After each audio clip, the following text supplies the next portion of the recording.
नमस्कार, स्वागत है आप सभी का बिब्लियोफाइल के इस टेक्निकल प्लेटफॉर्म के ऊपर। आज हमें अपना जो टेस्ट सीरीज चलती है वीकली, उसका पेपर 024887 के सॉल्यूशन को लेकर। तो चलिए देखते हैं इसके अंदर क्या है। कुल 25 सवाल आते हैं और उन्हीं 25 क्वेश्चंस का पोस्टमार्टम करते हुए चलते हैं। तो देखें, पहला सवाल दे रखा है बोर्ड मास का सवाल। ये अमूमन सारे पेपर्स के अंदर अवेलेबल होता है और जब भी हम बोर्ड मास का सवाल करते हैं तो हमने देखा है कि इन्फॉर्मेशन में हमें पढ़ना है कि वो सही इक्वेशन पूछ रहा है या गलत इक्वेशन पूछ रहा है। तो इसने पूछा कि कौन सा समीकरण संतुलित हो जाएगा, इसका मतलब सही इन्फॉर्मेशन के बारे में पूछा जा रहा है। तो जो साइन है वो मुझे पुट करते हुए चलने हैं। तो यहाँ मल्टीप्लिकेशन और यहाँ डिवीज़न, तो वैल्यू क्या बनी मेरी, अगर मैं इसको ऐसे लिख लूँ एक जगह, तो यहाँ मेरी वैल्यू बनी 24।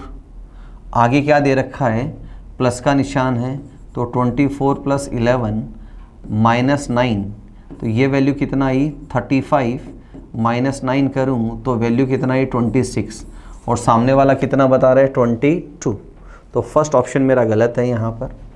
सेकंड की तरफ अगर मैं चलूँ, अगेन यहाँ मल्टीप्लिकेशन और डिवीज़न है, तो ये मेरी वैल्यू कितना आई 24। आगे दे रखा है -11 + 9, तो इन दोनों का अगर मैं सम करूँ तो ये हुआ 33 - 11 करूँ तो वैल्यू कितना बनी 22, और सामने वाला भी क्या दे रहा है 22। तो बी ऑप्शन मेरा यहाँ राइट है। अगले प्रश्न की तरफ चलते हैं, क्वेश्चन नंबर 2।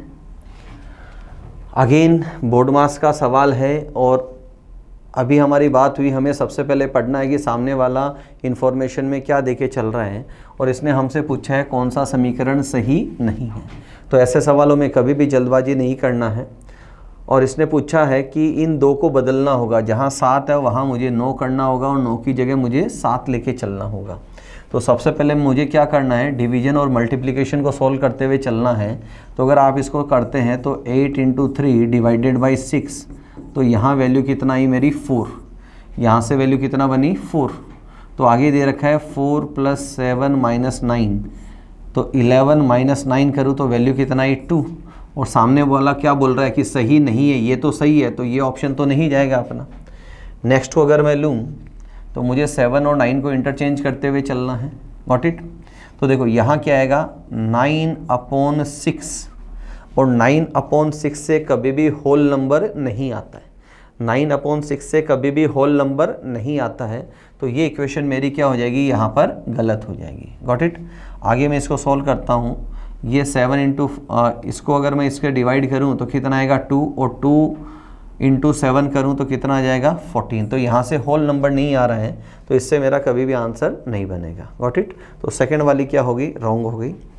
अगले प्रश्न की तरफ चलते हैं। ओड वन आउट का सवाल है और क्या रिलेशन बिल्ड किया है यहाँ, चलो हम देखते हुए चलते हैं। तो यहाँ एक तो मुझे विजिबल ये है कि U - 1 R - 1 G H - 1 और F - 1, ये रिलेशन तो मुझे क्या दिखाई दे रहा है, चारों में सिमिलर दिखाई दे रहा है। अब जो बचे हुए लेटर्स हैं उनकी अगर मैं बात करूं तो E का पेयर ऑफ लेटर आता है E का पेयर ऑफ लेटर आता है V, और V - 1 करूं तो यहाँ लेटर क्या आया U। सेकंड की बात करूं R का पेयर ऑफ लेटर होता है I - 1 करूं तो क्या बना H। T का पेयर ऑफ लेटर होता है G -1 करूं तो यहाँ आना चाहिए F, जबकि यहाँ क्या आ रहा है R। तो थर्ड ऑप्शन मेरा यहाँ पर एलिमिनेट हो जाएगा। Got it. तो फर्स्ट और सेकंड लेटर में क्या रिलेशन है, फर्स्ट लेटर का pair of letter -1। Next question की तरफ चलते हैं। फोर्थ सवाल है मेरा, लेटर सीरीज दे रखी है और जब भी हम लेटर सीरीज का सवाल करते हैं तो हमारी बात हुई है या तो फर्स्ट टू फर्स्ट कंपैरिजन करना होता है या फर्स्ट टू लास्ट कंपैरिजन करना होता है। तो अगर मैं फर्स्ट टू फर्स्ट कंपैरिजन को लूँ तो फर्स्ट लेटर सब में देखो M दे रखा है, तो नेक्स्ट क्वेश्चन मार्क की जगह भी क्या आएगा M, और वो चारों ऑप्शंस में मेरे पास है। नेक्स्ट अगर मैं लेटर को कंपेयर करूँ H से Y, P और G, तो मैं राइट टू लेफ्ट चलता हूँ कि मैं G से P आऊँ। तो G से P आऊँ तो यहाँ क्या किया जा रहा है, अगर मैं G से P आऊँ तो यहाँ +9 किया जा रहा है दोस्तों। क्या किया जा रहा है? +9। और P से अगर मैं Y आऊँ तो अगेन क्या किया जा रहा है? +9। तो मुझे एक लेटर इधर लेना है जिससे मैं अगर प्लस से 9 करूँ तो वो लेटर आ जाएगा X। X 24 नंबर पे आता है और +9 करूँगा तो यहाँ क्या लेटर बनेगा दोस्तों? लेटर बनेगा यहाँ G। तो X मेरे पास थर्ड और फोर्थ ऑप्शन के अंदर यहाँ पर है। तो फर्स्ट और सेकंड ऑप्शन एलिमिनेट हो गए।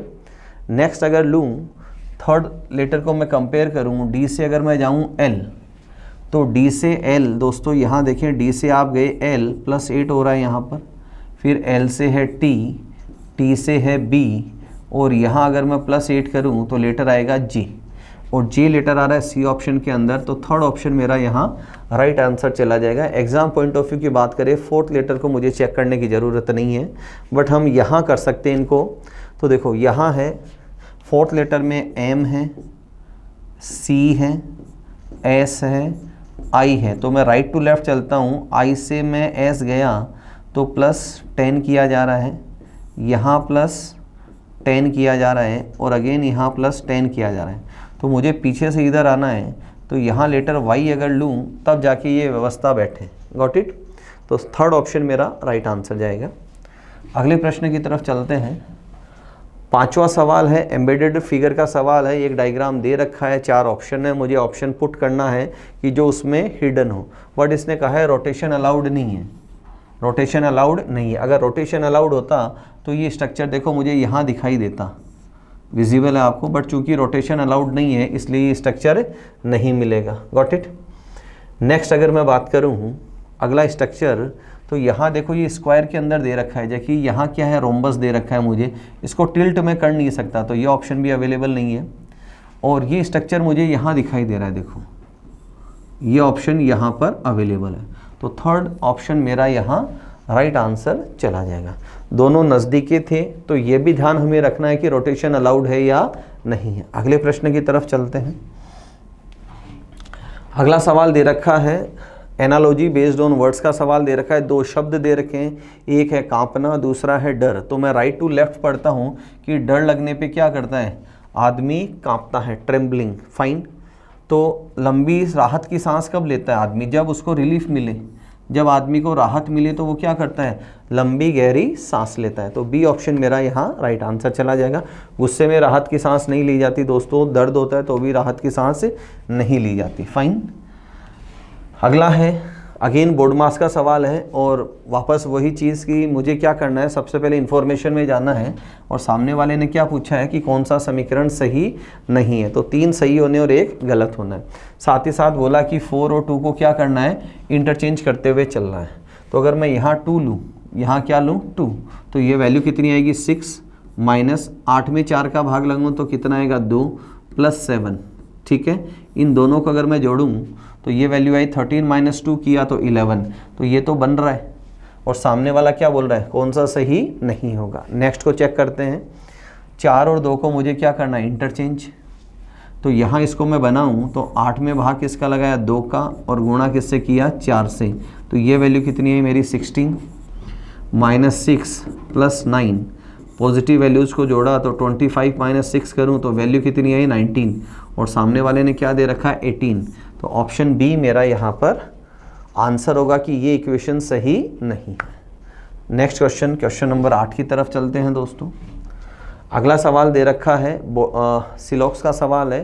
3 इन्फॉर्मेशन मेरे पास है। सबसे पहले इसका वेन डायग्राम बनाते हैं हम।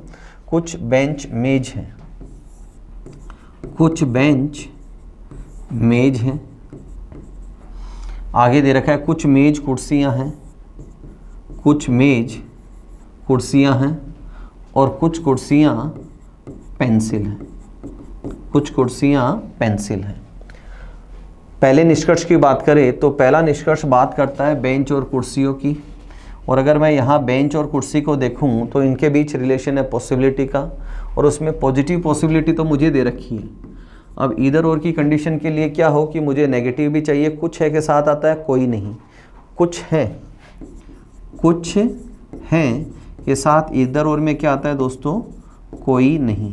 तो मुझे कंक्लूजन में एक ऐसा भी चाहिए सेंटेंस जिसमें लिखा हो कि कुछ कोई बेंच कुर्सियां नहीं है, वो अवेलेबल नहीं है, तो इसको क्या कर देंगे? गलत। सेकंड की तरफ बात करें तो बात कर रहा है मेज और पेंसिल। तो यहाँ विजिबल है मेज और पेंसिल में भी क्या है, पॉसिबिलिटी। अगेन पॉसिबिलिटी लेके दो बातें, उसमें से पॉजिटिव तो मुझे दे रखी है और नेगेटिव क्या चाहिए कि कोई मेज पेंसिल नहीं है। क्या चाहिए, कोई मेज पेंसिल नहीं है, वो अवेलेबल नहीं है। तो सेकंड कंक्लूजन भी गलत होना है यहाँ पर। थर्ड की बात करें, थर्ड कंक्लूजन दे रखा है पेंसिल और कुर्सी के बीच। तो पेंसिल यहाँ है और कुर्सी यहाँ है, और दे रखा है कि कुछ पेंसिल कुर्सियाँ हैं, कुछ पेंसिल कुर्सियाँ हैं। तो ये हेल्पिंग कंक्लूजन है, तो ये हेल्पिंग कंक्लूजन क्या चला गया, यहाँ सही चला गया। नेक्स्ट दे रखा है पेंसिल और मेज की बात करें तो पेंसिल और मेज यहाँ देखो दोनों में पॉसिबिलिटी है। अगेन पॉसिबिलिटी के लिए दो बातें होती है, एक पॉजिटिव और नेगेटिव। मेरे पास सिर्फ पॉजिटिव है, नेगेटिव नहीं है, तो ये भी क्या हो जाएगा, गलत। तो जो चार निष्कर्ष थे उसमें से केवल तीसरा निष्कर्ष सही है। तो बी ऑप्शन मेरा यहाँ राइट आंसर चला जाएगा। अगले प्रश्न की तरफ चलते हैं। डाइस का सवाल है और पूछा है कि 6 के अपोजिट क्या होगा, 6 के अपोजिट क्या होगा। तो जब भी हम डाइस का सवाल करते हैं तो हमारी बात हुई है हम उन दो डाइस को कंपेयर करते हैं जिनकी केवल एक सतह क्या हो, समान। तो अगर मैं यहाँ देखूँ तो दो सतह समान है, और अगर मैं फर्स्ट और थर्ड को कंपेयर करूँ तो यहाँ सिर्फ एक सतह समान दिखाई दे रही है, और वो सतह कौन सी है, 2। वो सतह कौन सी है, 2।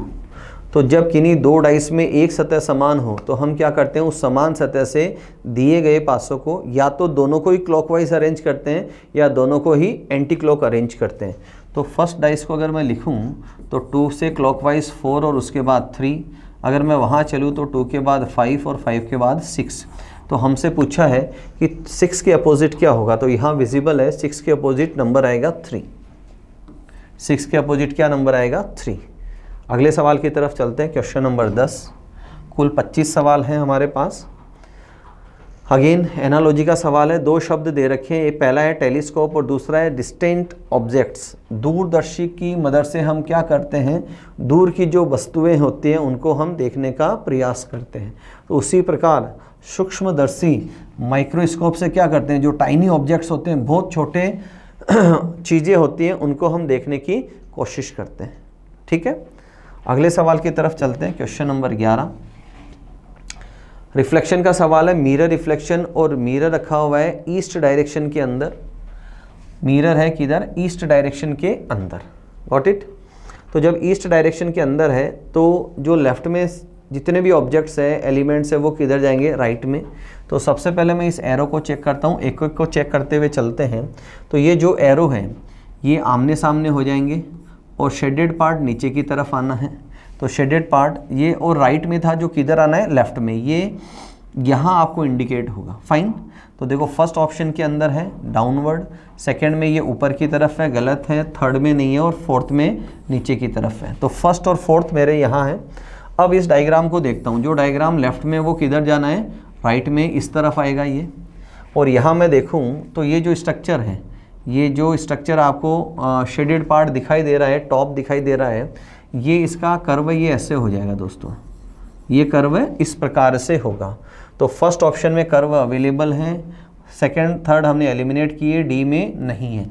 तो डी को अगेन मैंने क्या किया, एलिमिनेट किया, तो बचा हुआ फर्स्ट ऑप्शन ही मेरा यहाँ पर राइट आंसर है। अगले सवाल की तरफ चलते हैं हम, क्वेश्चन नंबर 11।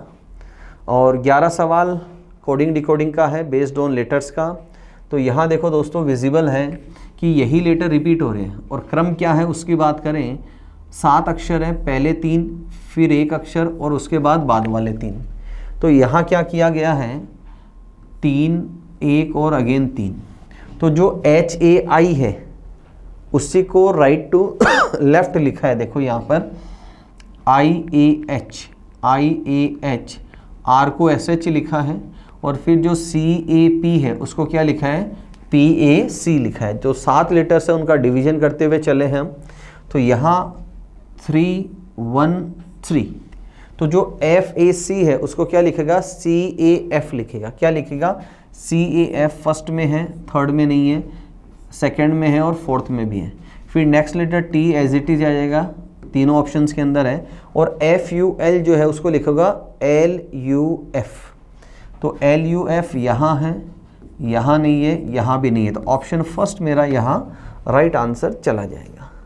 अगले प्रश्न की तरफ चलते हैं, क्वेश्चन नंबर 13।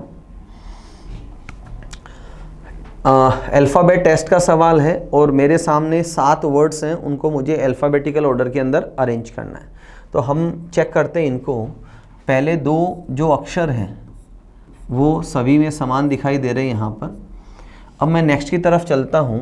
P दे रखा है मुझे, B दे रखा है, O है, E है, फिर B है, P है, B है।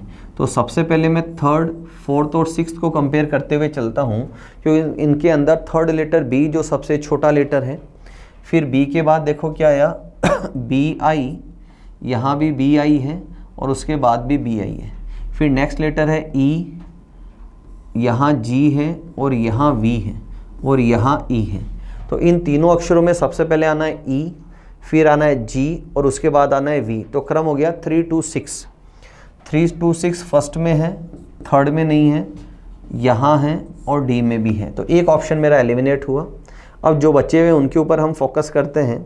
अब बचे हुए में क्या है, एक लेटर P है, O है और यहाँ E है और फिर यहाँ P है।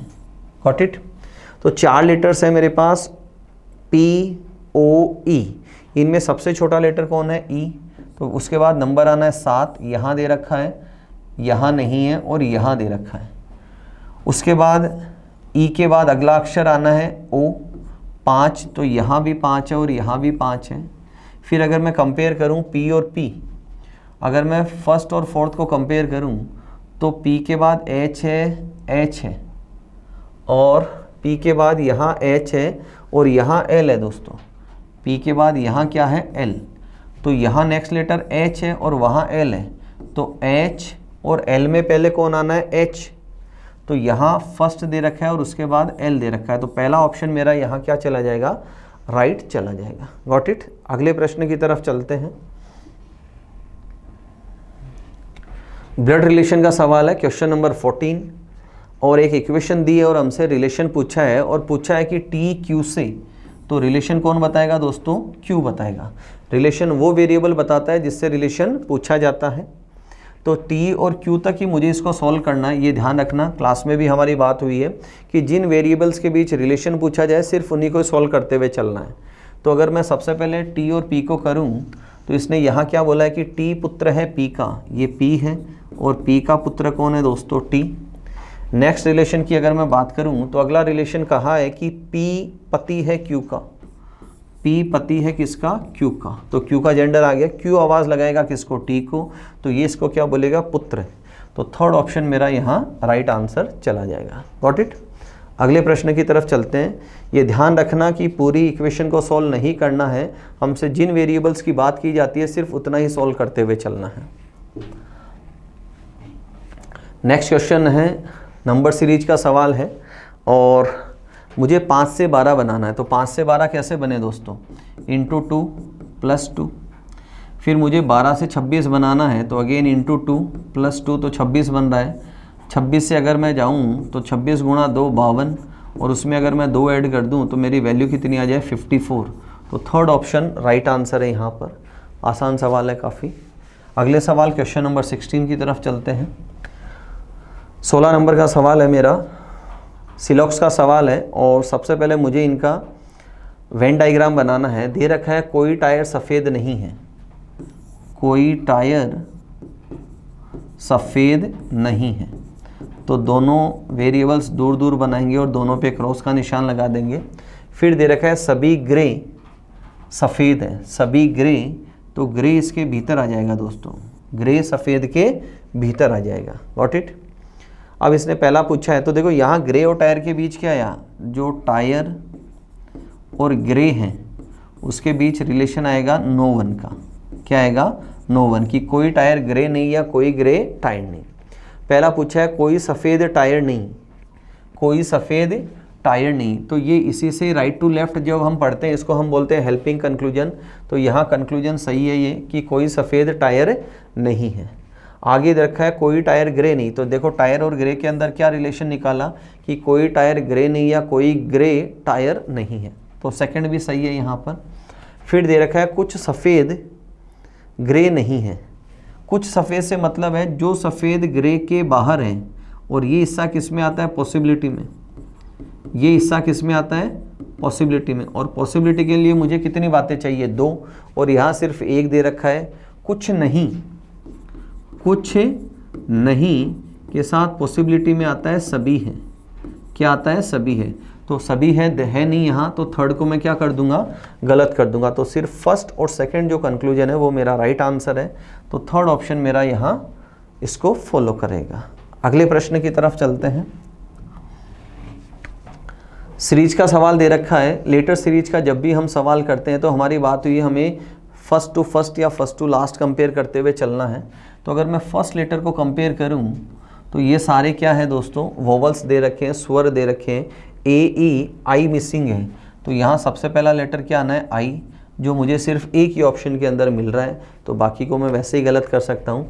रिमेनिंग 3 लेटर्स आप दे सकते हैं, सारे के सारे सेम हैं। तो आई बी सी डी यहाँ पर मेरा आंसर आना है। तो थर्ड ऑप्शन मेरा यहाँ राइट आंसर चला जाएगा। अगले प्रश्न की तरफ चलते हैं। Question number 18। एक नॉन वर्बल सीरीज़ दे रखी है और क्या रिलेशन है फाइंड आउट करते हैं। सबसे पहले देखो, ये एंटी क्लॉक रोटेट हो रहा है।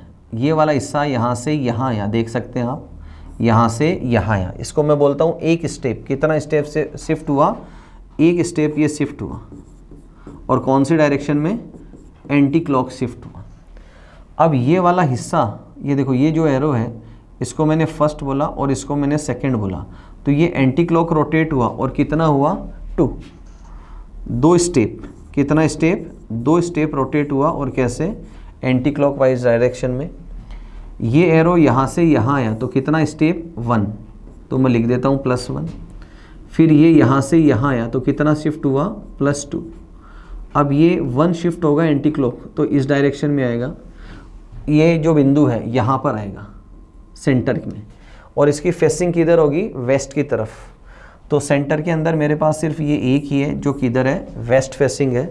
तो फर्स्ट ऑप्शन मेरा राइट आंसर हो जाएगा। अगले सवाल की तरफ चलते हैं। Question number 19। Coding decoding based on numbers का सवाल है। एक वर्ड दे रखा है ICE, आइस, और उसका कोड लिखा है 20। तो जब भी हम ऐसा सवाल करते हैं तो सबसे पहले हम क्या करते हैं, पोजीशन लिखते हुए चलते हैं। वहाँ से अगेन 2 रूल्स फॉलो करते हैं। पहला रूल होता है पोजीशन का सम किया जाता है, और दूसरा रूल होता है डिजिट्स का सम किया जाता है। तो अगर मैं इनकी पोजीशन लिखूं तो I 9 नंबर पे आता है, C 3 नंबर पे आता है, और E 5 नंबर पे। और अगर मैं इनका सम करूं तो सम आता है 17, और सामने वाला क्या बना रहा है, 20। तो इसमें +3 ऐड किया, और +3 के पीछे लॉजिक क्या है कि इसमें नंबर ऑफ लेटर्स कितने हैं, 3। नंबर ऑफ लेटर्स कितने हैं, 3। तो जो लेटर्स हैं उनकी पोजीशन का सम करके नंबर ऑफ लेटर्स को क्या किया, हमने ऐड किया है। तो मेरे से पोर्ट का पूछा है, तो P 16 नंबर पे आता है, ये 15 नंबर पे आता है, और ये 20 नंबर पे। इन सब का सम आता है 51। लेटर है 3, तो सम करूँगा तो कितना आ जाएगा, 54। तो फर्स्ट ऑप्शन मेरा यहाँ राइट आंसर है। अगले सवाल की तरफ चलते हैं। Question number 20। एनालॉजी का सवाल दे रखा है और 2 नंबर्स में रिलेशन बनाना है। तो जो ये नंबर्स हैं आप देख पा रहे हैं, लेफ़्ट वाला जो नंबर देख पा रहे हैं, ये सारे नंबर क्या है, स्क्वायर हैं। तो इनका अगर मैं बेस लूँ तो 16 स्क्वायर है 4 का, 256 है 16 का, और ये है 7 का। अब 4 से मैं बेस बना रहा हूँ तो मैं इससे जस्ट बाद वाले नंबर से क्या कर रहा हूँ, इसको मल्टीप्लाई कर रहा हूँ। 7 को मैं किससे कर रहा हूँ, इससे जस्ट बाद वाले नंबर से मल्टीप्लाई कर रहा हूँ। तो यहाँ मैं 16 को किससे गुणा कर दूँ, 17 से अगर मैं मल्टीप्लाई कर दूँ तो इसमें अगर मुझे 16 ऐड करना है तो मेरा नंबर कितना आ जाएगा, 272 मेरा यहाँ पर आंसर आ जाएगा। अगले प्रश्न की तरफ चलते हैं। Question number 21। अगला सवाल most awaited question analogy group determination का सवाल है। विजिबल है कि मुझे 2 और 4 से क्या करना है, 20 बनाना है। तो 2 और 4 से 20 कैसे बनता है दोस्तों, 2 का स्क्वायर प्लस 4 का स्क्वायर। तो ये 4 और ये 16, दोनों का सम करूँगा तो कितना आया, 20। नेक्स्ट फॉलो करते हैं, 4 का स्क्वायर 16, 5 का स्क्वायर 25, दोनों का सम करूँ तो कितना आया, 41। तो एक ऐसा ही मुझे रिलेशन देखना है। तो यहाँ आप देखिए 81 प्लस 4 तो 85 नहीं है यहाँ पर, और 25 प्लस 9 यहाँ भी सम नहीं आ रहा है, और यहाँ अगर आप देखें 16 और 9, तो 16 और 9 कितना होता है दोस्तों 25। तो बी ऑप्शन मेरा यहाँ राइट आंसर चला जाएगा।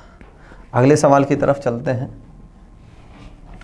अगेन ग्रुप डिटर्मिनेशन का सवाल है और मुझे 76 बनाना है। तो मुझे 4 और 19 से 76 बनता हुआ दिखाई दे रहा है कि 19 इंटू 4 करूँ, दोनों नंबर्स को मैं आपस में गुणा कर दूँ तो 76 बन रहा है। अगेन अगर मैं इन दोनों को गुणा करूँ 2 इंटू 49 तो मुझे 98 बनता हुआ दिखाई दे रहा है। तो मुझे ऐसे ही दो नंबर चाहिए जिनका मल्टीप्लिकेशन क्या हो, पहला नंबर हो। तो 12 गुणा 4 48 नहीं बैठ रहा। इसको अगर मैं गुणा करूँ 108, ये नहीं बैठ रहा। और यहाँ इन दोनों का प्रोडक्ट क्या बैठ रहा है 72 बैठ रहा है। अगले प्रश्न की तरफ चलते हैं, क्वेश्चन नंबर 23। अगला सवाल ब्लड रिलेशन का सवाल है और मुझे रिलेशन दिया है कि पी दादा या नाना है किसका, आर का। तो जब मुझे रिलेशन देकर इक्वेशन पूछी जाती है तो हम क्या करते हैं, सबसे पहले वेरिएबल का जेंडर आइडेंटिफाई करते हैं। और दूसरा, इसमें जनरेशन गैप की बात करें तो पी और आर में 2 पीढ़ियों का अंतर है। कितनी, 2 जनरेशन। दोनों बातों का ध्यान रखना है। पहला जेंडर की पहचान करते हैं, दूसरा जनरेशन गैप हम देखते हैं। तो अगर यहाँ पी और आर को आप पढ़ेंगे तो देखो इसने क्या दे रखा है कि पी माता है, पी फीमेल है। तो ये हो गया गलत मेरा ऑप्शन। सेकंड अगर मैं जाऊँ माइनस, अगर मैं इसको यहाँ से पढ़ूँ तो इसने क्या दे रखा है, पी पिता है। पी पिता है किसका, क्यू का। आगे दे रखा है, मैं यहाँ से अगर इसको पढ़ता हूँ तो ये क्या बोलता है कि क्यू माता है किसकी, आर की।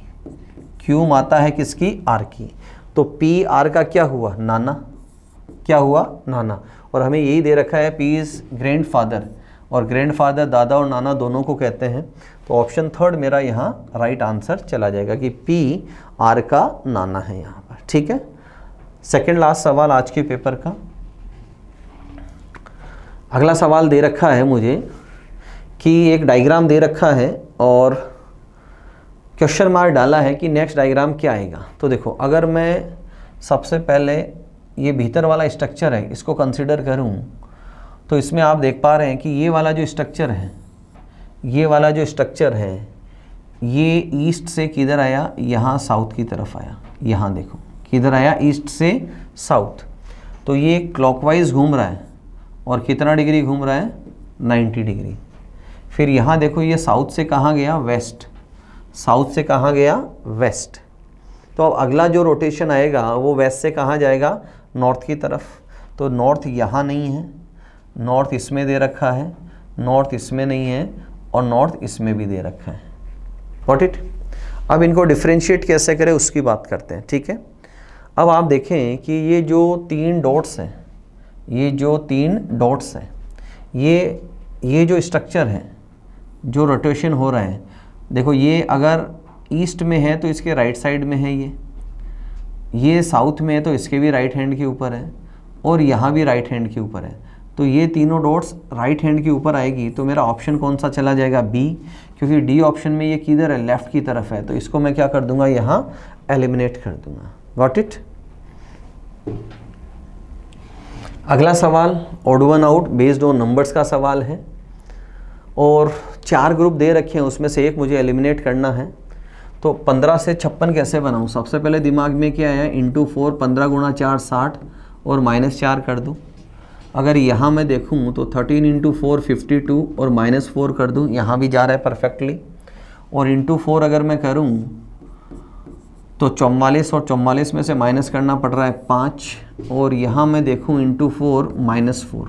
तो 3 ऑप्शन में परफेक्टली जा रहा है कि पहले नंबर को 4 से गुणा किया और फिर 4 ही उसमें से माइनस किया। तो थर्ड ऑप्शन इसको फॉलो नहीं करता है। Got it.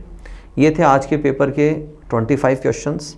सारे सॉल्यूशंस को इत्मीनान से देखें, सीखें, कुछ नया मिले तो उसको नोट डाउन करें, फिर रेगुलर टाइम इंटरवल के ऊपर उसको रिपीट करते रहें। शुक्रिया, अपना ध्यान रखें, मुस्कुराते रहें। Thank you.